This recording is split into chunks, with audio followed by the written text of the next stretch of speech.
점유는 소유가 아니라 사실상 지배. 사실상 지배는 사회관념 기준. 사실상 지배는 시간, 공간, 권원, 타인 지배 가능성 종합 판단. 분묘 설치는 임야 점유 인정 가능. 건물 소유자는 원칙적으로 부지 점유. 미등기 건물 양수인은 사실상 처분권 있으면 부지 점유 가능. 도로 점유자는 통행자가 아니라 관리 주체. 등기 명의자는 등기만으로 점유 취득 아님. 점유 보조자는 사실상 지배 보조자. 점유 보조자는 법률상 점유자 아님. 점유 보조자에게 점유 보호 청구권 없음. 자기 물건의 점유 보조자도 가능. 간접 점유는 직접 점유자와 점유 매개 관계 필요. 임대인은 간접 점유자. 임차인은 직접 점유자. 간접 점유자도 점유 보호 청구 가능. 자주 점유는 소유의 의사 있는 점유. 타주 점유는 타인 소유를 전제로 한 점유. 자주 점유는 추정. 임차 점유는 타주 점유. 악의의 무단 점유는 자주 점유 추정 깨질 수 있음. 타주 점유 전환은 새로운 권원 또는 소유의사 외부 표시 필요. 선의 점유자는 과실 수치 가능. 악의 점유자는 과실 반환 필요. 점유자의 회복자에 대한 책임은 선의와 악의 구별. 선의 점유자는 현존 이익 범위 책임. 악의 점유자는 전부 책임. 필요비는 보존 비용. 필요비는 원칙적으로 상환 청구 가능. 유익비는 가치 증가 비용. 유익비는 가치 증가 현존 범위에서 상환 문제. 점유 보호 청구권은 본권과 무관. 점유물 반환 청구는 점유 침탈. 점유물 방해 제거 청구는 현재 방해. 점유물 방해 예방 청구는 장래 위험. 점유 보호 청구권은 1년 기간주의. 점유권 핵심은 사실상 지배와 자주 점유와 점유 보호. 핵심 정리. 점유는 물건을 사회관념상 사실상 지배하는 상태다. 점유는 소유권과 다르다. 소유권은 물건에 대한 법률상 권리다. 하지만 점유는 물건을 실제로 지배하고 있는 사실상 상태다. 예를 들어 갑이 자신의 시계를 가지고 있다면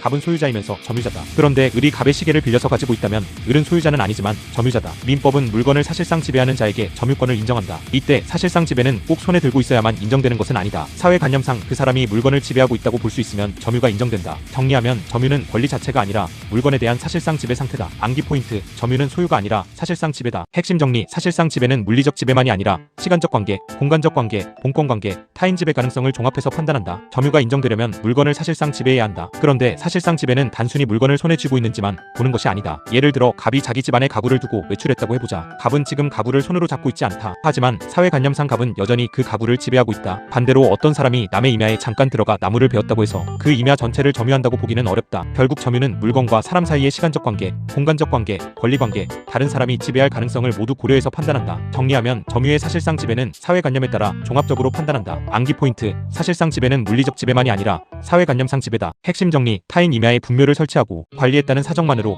임야 전체를 소유의 의사로 점유했다고 보기는 어렵다. 예를 들어 갑이 을 소유 임야 일부에 분묘를 설치했다고 해보자. 갑이 그 분묘를 관리하고 주변에서 땔감을 채취하기도 했다. 그렇다면 갑이 을의 임야 전체를 점유한 것으로 볼 수 있을까? 판례는 쉽게 인정하지 않는다. 분묘를 설치하고 관리하는 행위는 분묘 주변의 일정한 이용관계를 의미할 수는 있다. 하지만 그것만으로 임야 전체를 배타적으로 지배했다고 보기는 어렵다. 특히 취득시효를 주장하려면 소유의 의사로 평온하고 공연하게 20년간 점유해야 한다. 분묘 설치만으로 넓은 임야 전체에 대한 점유를 인정하면 원소유자의 권리를 지나치게 침해할 수 있다. 정리하면 분묘 설치와 관리는 임야 전체의 자주 점유를 인정하기에 부족할 수 있다. 암기 포인트. 분묘 설치만으로 임야 전체 점유가 당연히 인정되지는 않는다. 핵심 정리. 건물은 토지 위에 존재하므로 건물 소유자는 특별한 사정이 없으면 그 건물의 부지를 점유하는 것으로 본다. 예를 들어 갑이 을 소유 토지 위에 건물을 소유하고 있다고 해보자. 갑이 매일 그 토지 전체를 직접 밟고 다니지 않더라도 갑은 건물을 통해 그 부지를 지배하고 있다고 볼 수 있다. 건물은 토지를 떠나 존재할 수 없다. 그래서 건물 소유자는 그 건물이 차지하는 부지에 대해 사실상 지배를 가진다고 본다. 이 점은 취득시효에서도 중요하다. 건물의 소유자가 바뀌면 건물 부지에 대한 점유도 함께 이전되는 것으로 볼 수 있다. 다만 구체적인 점유 범위는 건물의 위치와 이용 상태를 기준으로 판단해야 한다. 정리하면 건물 소유자는 건물의 존재를 통해 그 부지를 점유하는 것으로 본다. 암기 포인트. 건물 소유는 그 건물 부지의 점유로 연결된다. 핵심 정리. 미등기 건물의 경우 소유자뿐 아니라 사실상 처분권을 가진 양수인도 대지 점유자로 볼 수 있다. 예를 들어 갑이 미등기 건물을 지었고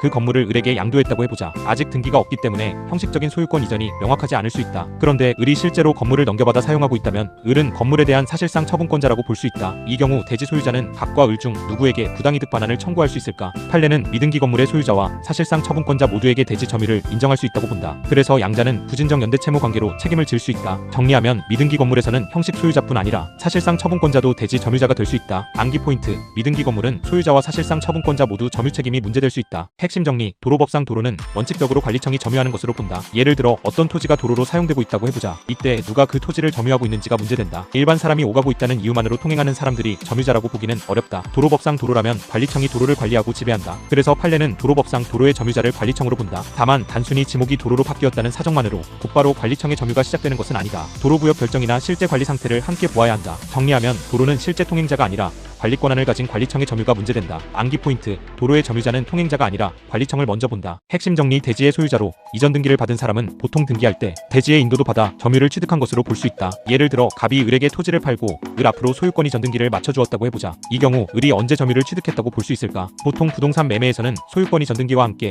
인도도 이루어진 것으로 보는 경우가 많다. 그래서 대지의 소유자로 이전 등기를 받은 사람은 일반적으로 등기 시점의 대지, 점유도 취득한 것으로 볼 수 있다. 이 점은 등기부 취득 시효에서 중요하다. 등기부 취득 시효는 등기와 점유가 함께 필요하기 때문이다. 다만 소유권 보존 등기는 양도를 전제로 하지 않으므로 그 등기 시점에 점유 이전이 있었다고 단정하기는 어렵다. 정리하면 이전 등기에서는 등기 시점의 점유 취득을 추정할 수 있지만 보존 등기는 조심해야 한다. 암기 포인트. 이전 등기는 점유 취득과 연결되지만 보존 등기는 당연하지 않다. 핵심 정리. 점유 보조자는 타인의 지시를 받아 물건을 사실상 지배하는 사람이고 법적으로는 그 타인만 점유자로 본다. 예를 들어 가게 주인 갑이 있고 종업원 을이 가게 물건을 관리하고 있다고 해보자. 을은 실제로 물건을 만지고 정리한다. 하지만 을은 자기 독립적인 점유자로 취급되지 않는다. 을은 갑의 지시를 받아 물건을 관리하는 점유 보조자다. 민법은 가사상, 영업상 기타 유사한 관계에서 타인의 지시를 받아 물건을 사실상 지배하는 경우 그 타인만 점유자로 본다. 즉 점유 보조자는 사실상 물건을 지배하지만 법률상 점유자는 아니다. 정리하면 점유 보조자는 남의 지시 아래 물건을 관리하는 사람이고 점유는 지시하는 사람에게 귀속된다. 암기 포인트. 점유 보조자는 사실상 지배하지만 법률상 점유자는 아니다. 핵심 정리. 자기 물건이라도 타인의 지시를 받아 관리하는 관계라면 점유 보조자가 될 수 있다. 보통 점유 보조자는 남의 물건을 관리하는 사람이라고 생각하기 쉽다. 하지만 반드시 그런 것은 아니다. 예를 들어 갑이 자기 기계를 을에게 빌려주었고 나중에 갑이 을의 가게에서 종업원으로 일하면서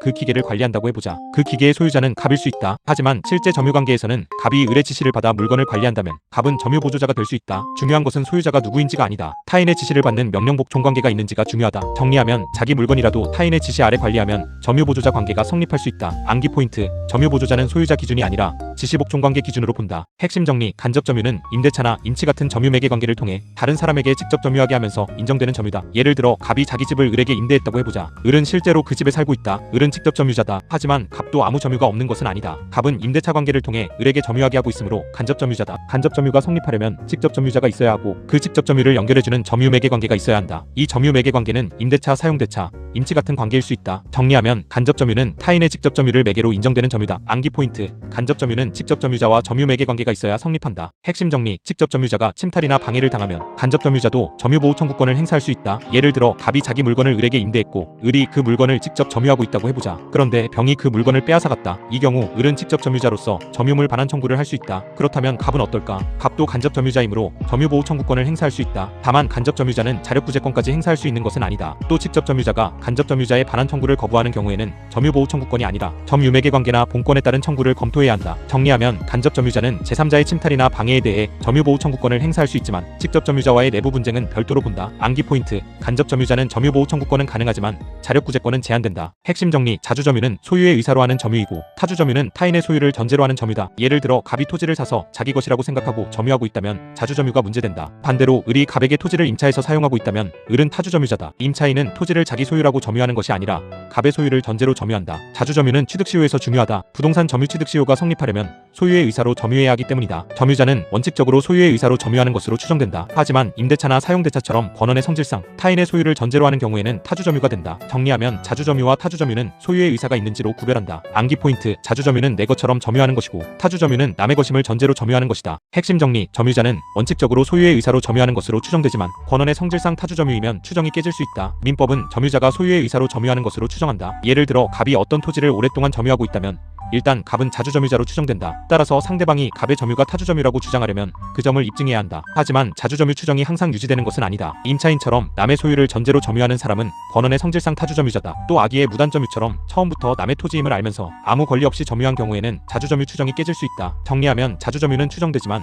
점유권원의 성질과 무단점유 사정에 따라 깨질 수 있다. 암기 포인트. 자주점유는 추정되지만 임차점유와 아기의 무단점유는 주의해야 한다. 핵심 정리. 타주점유가 자주점유로 바뀌려면 새로운 권원이나 소유의사를 외부에 표시하는 사정이 필요하다. 예를 들어 을이 갑의 토지를 임차해서 사용하고 있다고 해보자. 을은 임차인이므로 타주점유자다. 그런데 을이 마음속으로 이제부터 이 토지는 내 것이라고 생각했다고 해보자. 이것만으로 자주점유가 될까? 안 된다. 타주점유가 자주점유로 바뀌려면 새로운 매매계약 같은 권한이 있거나 소유자에게 소유의 의사를 명확히 표시해야 한다. 단순한 내심의 변화만으로는 부족하다. 마찬가지로 상속만으로 피상속인의 타주점유가 당연히 자주점유로 바뀌는 것도 아니다. 정리하면 타주점유가 자주점유로 전환되려면 객관적으로 드러나는 새로운 권한이나 의사표시가 필요하다. 암기 포인트. 타주점유는 마음만 바꾼다고 자주점유가 되지 않는다. 핵심 정리. 선의 점유는 본권이 있다고 믿는 점유이고 악의 점유는 본권이 없음을 알거나 의심하면서 하는 점유다. 예를 들어 갑이 을에게서 물건을 샀고 을이 진짜 소유자라고 믿고 점유한다고 해보자. 그런데 실제로 을은 무권리자였다. 갑이 그 사실을 몰랐다면 갑은 선의 점유자다. 반면 갑이 을이 무권리자라는 사실을 알면서도 물건을 점유했다면 악의 점유자다. 또 본권이 있는지 의심하면서 점유하는 경우도 악의 점유로 볼 수 있다. 선의 점유와 악의 점유는 과실수취권, 손해배상 책임,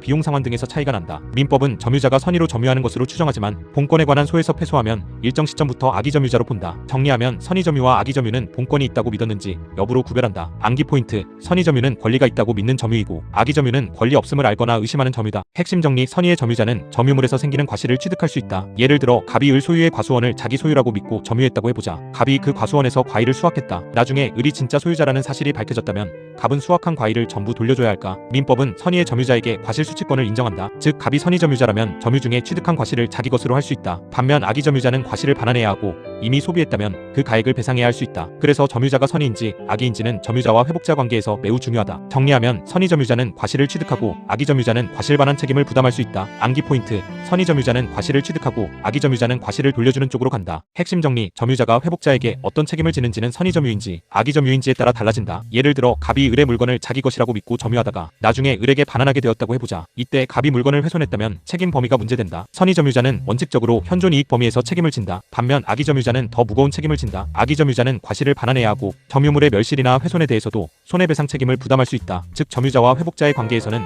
선의와 악의 구별이 핵심이다. 정리하면 점유자의 책임은 선의이면 가볍고 악의이면 무겁다. 암기 포인트: 점유자 책임은 선의 점유와 악의 점유를 먼저 나누어 본다. 핵심 정리: 점유자가 점유물을 보존하기 위해 지출한 필요비는 일정한 경우 회복자에게 상환을 청구할 수 있다. 예를 들어 갑이 을 소유 건물을 점유하면서 지붕이 무너지는 것을 막기 위해 수리비를 지출했다고 해보자. 이런 비용은 점유물을 보존하기 위해 필요한 비용이다. 이것을 필요비라고 한다. 점유자가 물건을 반환할 때에는 회복자에게 필요비 상환을 청구할 수 있다. 다만 선의 점유자가 과실수취권을 가지는 경우에는 통상의 필요비 청구가 제한될 수 있다. 왜냐하면 선의 점유자는 과실을 취득하는 이익을 이미 누리기 때문이다. 반대로 악의 점유자는 과실을 반환해야 하므로 필요비 상환이 문제될 수 있다. 정리하면 필요비는 점유물 보존 비용이고 과실수취권과 함께 조정해서 판단한다. 암기 포인트: 필요비는 물건을 보존하기 위해 쓴 비용이다. 핵심 정리: 점유자가 점유물의 가치를 증가시키기 위해 지출한 유익비는 증가액이 현존하는 범위에서 상환 청구가 문제된다. 예를 들어 갑이 을 소유 건물을 점유하면서 낡은 시설을 고쳐 건물 가치를 높였다고 해보자. 이 비용은 단순 보존 비용이 아니라 물건의 가치를 증가시키는 비용이다. 이것이 유익비다. 유익비는 필요비와 다르다. 필요비는 물건을 유지하기 위한 비용이고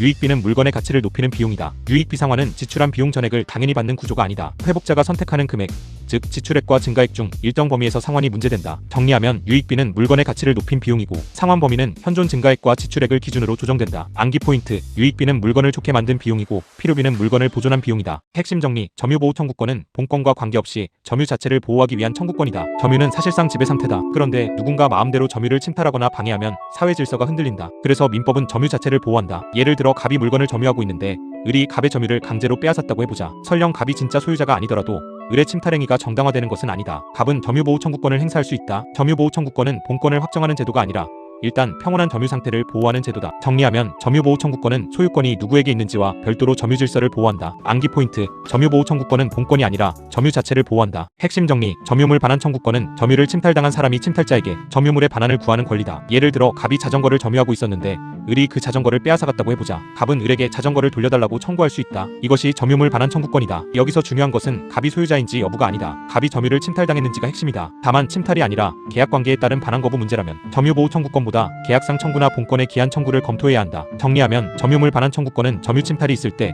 점유 회복을 구하는 권리다. 암기 포인트: 점유물 반환 청구권은 빼앗긴 점유를 되찾는 청구권이다. 핵심 정리: 점유물 방해 제거 청구권은 점유를 빼앗기지는 않았지만 현재 점유가 방해받는 경우 그 방해 제거를 구하는 권리다. 예를 들어 갑이 토지를 점유하고 있는데 을이 그 토지 입구에 장애물을 쌓아두었다고 해보자. 갑이 토지를 완전히 빼앗긴 것은 아니다. 하지만 점유 행사가 방해되고 있다. 이 경우 갑은 을에게 장애물을 치우라고 청구할 수 있다. 이것이 점유물 방해 제거 청구권이다. 반환 청구권과의 차이는 점유를 전면적으로 빼앗겼는지 여부다. 점유를 잃었으면 반환 청구권이고 점유는 유지하지만 방해가 있으면 방해 제거 청구권이다. 정리하면 점유물 방해 제거 청구권은 현재의 점유 방해를 제거하는 권리다. 암기 포인트: 점유를 잃으면 반환이고 점유는 있는데 방해가 있으면 제거다. 핵심 정리: 점유물 방해 예방 청구권은 장래 점유 방해가 발생할 염려가 있을 때 그 예방을 구하는 권리다. 예를 들어 을이 갑이 점유하는 토지 경계에 위험한 구조물을 설치하려고 한다고 해보자. 아직 실제 방해가 발생하지 않았더라도 곧 갑의 점유를 방해할 가능성이 있다. 이 경우 갑은 방해가 발생한 뒤에만 대응해야 할까? 아니다. 점유자는 장래의 방해를 예방해달라고 청구할 수 있다. 이것이 점유물 방해 예방 청구권이다. 다만 단순한 막연한 불안감만으로는 부족하다. 구체적으로 방해가 발생할 염려가 있어야 한다. 정리하면 점유물 방해 방해 예방 청구권은 장래의 구체적인 점유 방해 위험을 막기 위한 권리다. 암기 포인트. 점유물 방해 예방 청구권은 아직 방해가 없지만